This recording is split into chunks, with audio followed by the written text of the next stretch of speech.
शरद पूर्णिमा की कथा।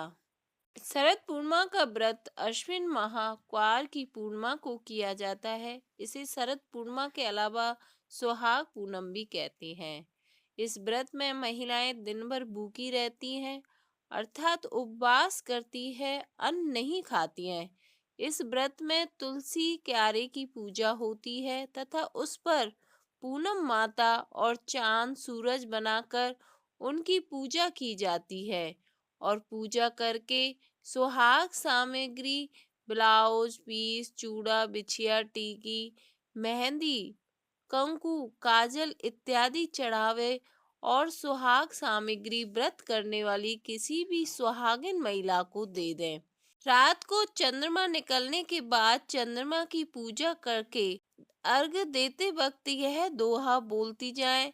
सोने की आरसी मोतियों का हार पूनम का चंद्रमा ए अर्घ देती जियो मारा भरतार। अर्घ देने के बाद चावल की खीर खाकर व्रत छोड़ें। तो आइए सुनते हैं शरद पूर्णिमा की कथा। एक राजा अपनी रानी सहित सुखपूर्वक राज्य करते थे। राजा अपनी प्रजा की सुख शांति का बहुत ध्यान रखता था, अपनी संतान के समान ही उनका ख्याल रखता था और संतान के समान ही उनका पालन करता था। पर राजा के अपनी कोई संतान नहीं थी। एक दिन सुबह सुबह राजा जब घूमने निकला तो एक मालन फूल तोड़ रही थी। उसने राजा को देखा तो उसने देखते ही थूक दिया, जिसे राजा ने देख लिया। राजन ने मालन को बुलाकर पूछा, तूने हमें देखकर क्यों थूका? तो मालन घबरा गई और उसने बहाना बनाया कि अन्नदाता, मेरी क्या औकात कि मैं आपको देखकर थूकूं। मैंने तो तम्बाकू खा रखी थी, उसे थूका था। पर राजा को उसकी बात पर विश्वास ही नहीं हुआ। राजा ने उसे सच सच बोलने को कहा। तब मालिन ने राजा से कहा, हे अन्नदाता, जान माल की खैर पाऊं तो बताऊं।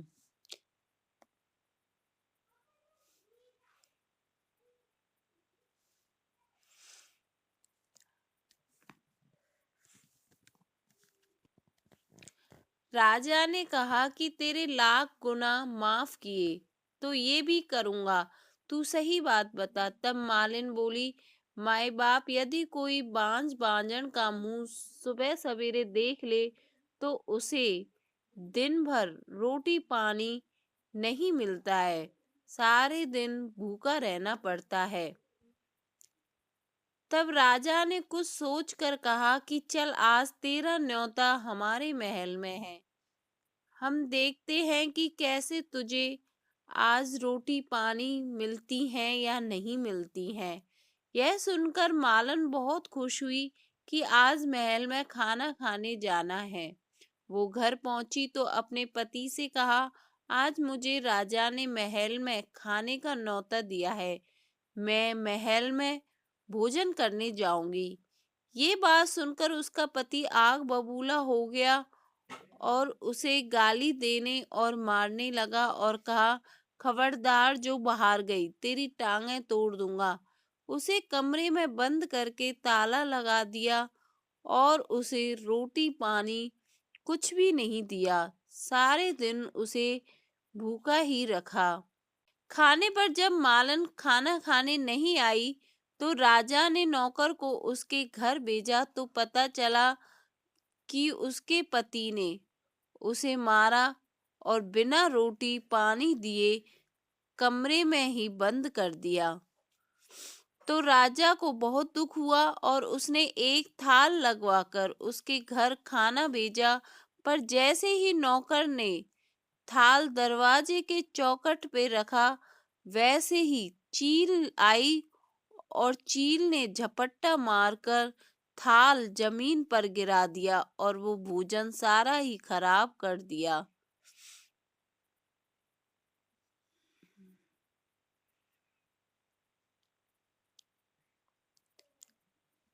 जब राजा को यह पता चला तो वह अपनी संतान न होने से लोग उसका चेहरा नहीं देखना चाहते, ये सोचकर वह बहुत दुखी हुआ। वह बड़ी चिंता में पड़ गया और सोचने लगा, ऐसे जीने से तो मरना ही ठीक है। और वह इतना दुखी हो गया कि वह मरने के लिए सरोवर पर गया। पर जैसे ही राजा डूबने लगा तो पूनम माता प्रकट हुई और राजा से पूछने लगी कि तू तो राजा होकर ऐसा कौन सा दुख है जो तू ये पाप कर रहा है।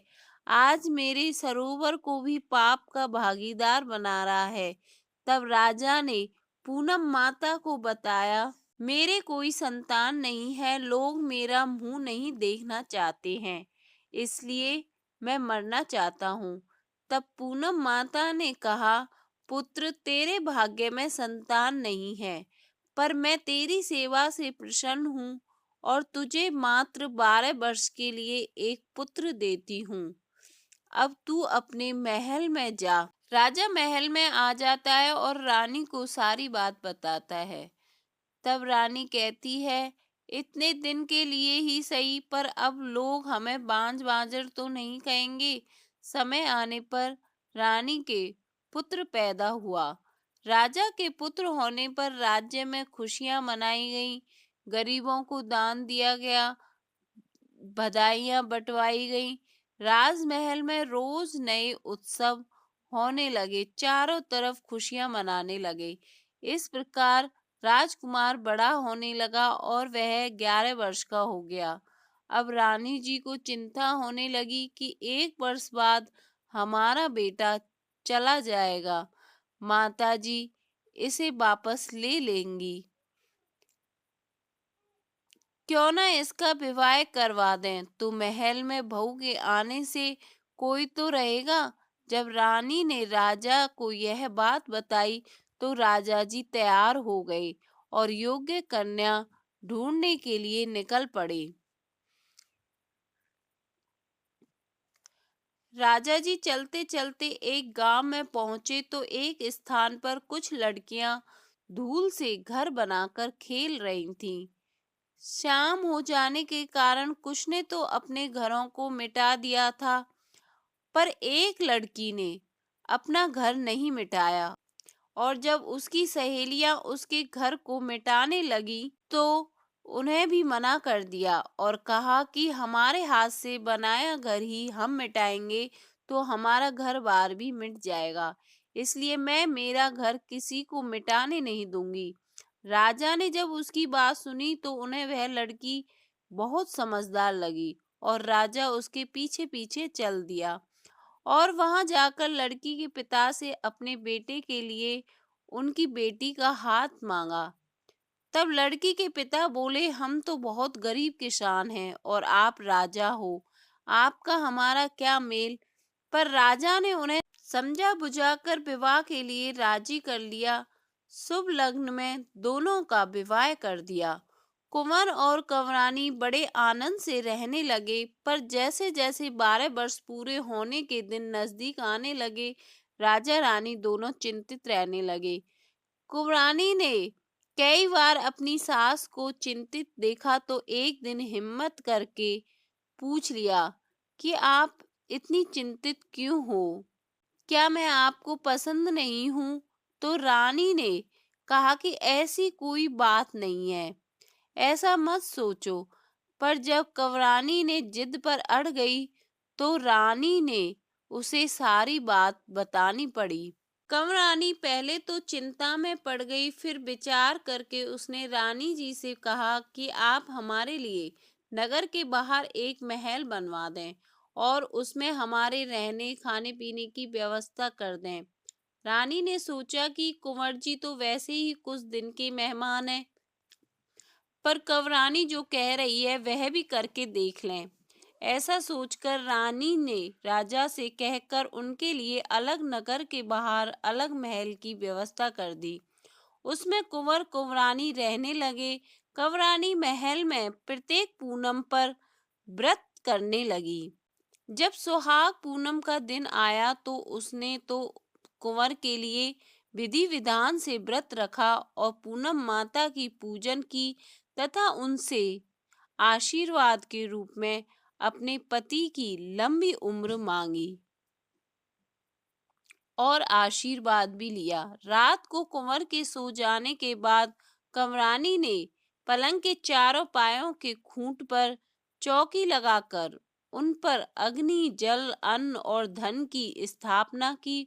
उधर पूनम माता ने दूतों को कुंवर के प्राण लेने भेजा तो दूत चौकी लगी देखकर वापस लौट गए और पूनम माता को बताया तो उन्होंने कहा कि कल मैं स्वयं जाऊंगी।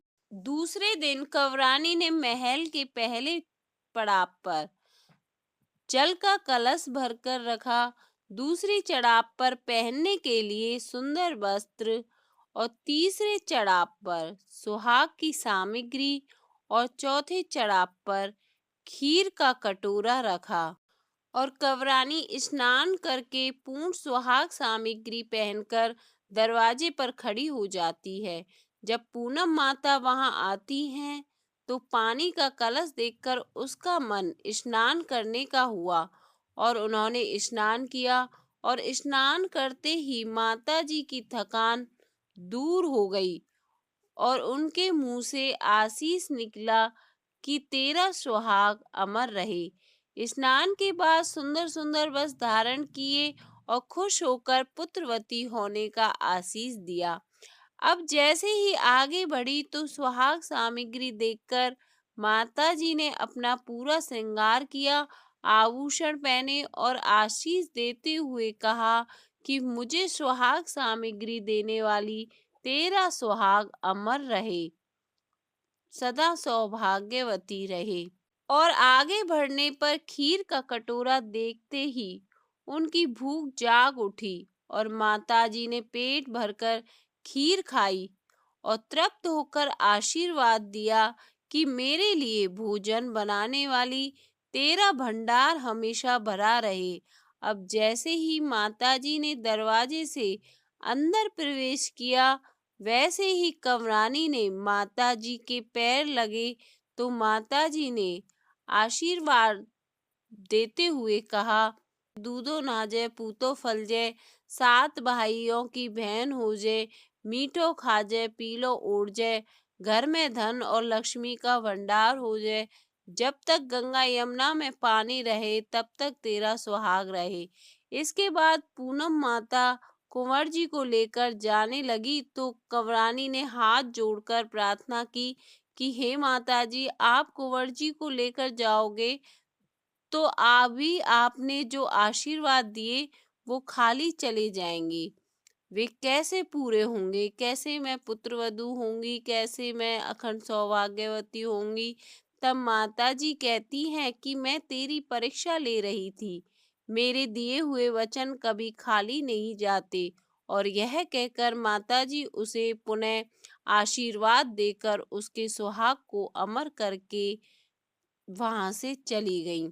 उसके बाद कंवरानी ने अपने सास ससुर को खबर भिजवाई तो राजा रानी ने बड़ी धूमधाम से आगवानी करके उनको महल में ले आए और महल में खूब खुशियां मनाई गईं। उसके बाद से पूरे राज्य में हर सुहागन अपने सुहाग की रक्षा के लिए यह व्रत करने लगी। हे पूनम माता, जैसे कंवरानी को टूटी वैसी सबको टूटना, कथा अधूरी हो तो पूरी करना।